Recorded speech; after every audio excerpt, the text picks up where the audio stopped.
Ìyálájé ni o, Ìyálájé ni o, ẹ gbà bẹ́ẹ̀. Ìyálájé beauty, àwọn ọlọ́run gbà fún. Makeup artist with magic fingers, Káyàgélé kò dúró re #1 ni wọ́n o.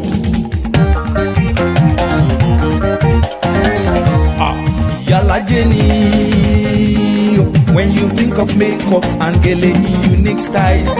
Ìyálájé ni o, talk of traditional beads for men and women.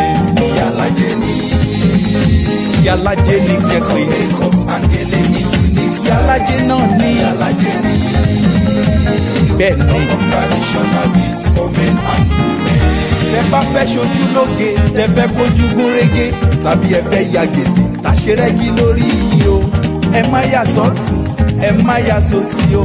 Ọ̀dọ̀ Ìyálájé straight #1 with magic fingers. London ni wọ́n fi kalẹ̀ sí ní United Kingdom, but all over the world Ìyálájé ti ń operate. Ìyálájé of London, Ìyálájé international. Ẹ̀yin tẹ bá fẹ́ kọ́ṣẹ́ kan sí Ìyálájé o. Lórí Instagram beauty_makeups and gele _gele ni o. Ìyálájé ni talk of traditional beads for men and women.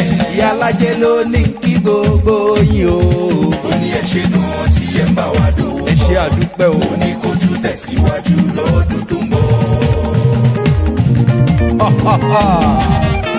Thanks for your patronage in this year 2019. Ẹ ṣe dùn tí ẹ ń bá wa dùn. Ẹ ṣé àdúpẹ́. Ó ní kó tún tẹ̀síwájú lọ́dún tó ń bọ̀. Madam Lọlá Owósìkà aláṣẹ B2B event ẹ ṣé gan. Ẹ ṣe dùn tí ẹ ń bá wa dùn. Plan to perfection. Tún tẹ̀síwájú lọ́dún tó ń bọ̀. TK Party Makers, thanks for choosing Ìyálájé o. Ẹ ṣe dùn tí ẹ ń bá wa dùn. Ó ní kó tún tẹ̀síwájú lọ́dún tó ń bọ̀. Ẹ máa pé àmì o, Ayọ̀lá ó fi ṣọdún. Àmì o, Ayọ̀lá ó fi ṣọdún. Ọdún yìí á dùn fún wa, a ó fi rọrùn ṣọdún o. Àmì o, Ayọ̀lá ó fi ṣọdún. Àánú Ọlọ́run, ìbùkún Ọlọ́run la ó fi ṣọdún. Àmì o, Ayọ̀lá ó fi ṣọdún. Wàhálà fáńtà mọ̀ kánú àlìyá. Àmì o, Ayọ̀lá ó fi ṣọdún. Ìyálájé lórí kíkí, ó ní ẹ̀ẹ́dùn ọdún o. Àmì o, Ayọ̀lá ó fi ṣọdún.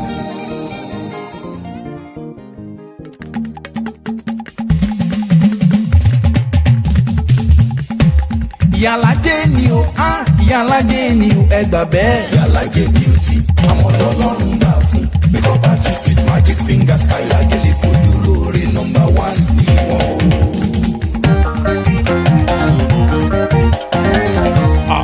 Ìyálájé ni o, when you think of makeups and gele in unique styles. Ìyálájé ni o, talk of traditional beads for men and women. Ìyálájé ni Ìyálájé ni kẹ́kọ̀ọ́ makeups and gele in unique styles. Ìyálájé náà ni Ìyálájé ni bẹ́ẹ̀ ni. talk of traditional beads for men and women. Tẹ bá fẹ́ ṣojú lóge, tẹ fẹ́ kójú gún régé, tàbí ẹ fẹ́ ya gèdè, tàṣe rẹ́gí lórí yìí o. Ẹ má yà sọ́tún, ẹ má yà sósì o. Ọ̀dọ̀ Ìyálájé straight #1 with magic fingers. London ni wọ́n fi kalẹ̀ sí ní United Kingdom, but all over the world Ìyálájé ti ń operate. Ìyálájé of London, Ìyálájé international. Ẹ̀yin tẹ bá fẹ́ kọ́ṣẹ́ kan sí Ìyálájé o. Lórí Instagram Ìyálájé ni beauty_makeups and gele in _gele ni o. Ìyálájé ni talk of traditional beads for men and women. Ìyálájé ló ní kí gbogbo yín o. Ó ní ẹ ṣe dùn tí ẹ ń bá wa dùn. Ẹ ṣé àdúpẹ́ o. Ó ní kó tún tẹ̀síwájú lọ́dún tó ń bọ̀. Thanks for your patronage in this year 2019. Ẹ ṣe dùn tí ẹ ń bá wa dùn. Ẹ ṣé àdúpẹ́. Ó ní kó tún tẹ̀síwájú lọ́dún tó ń bọ̀.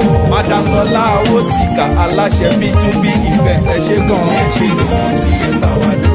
Plan to perfection. Tún tẹ̀síwájú lọ́dún tó ń bọ̀. TK Party Makers, thanks for choosing Ìyálájé o. Ẹ ṣe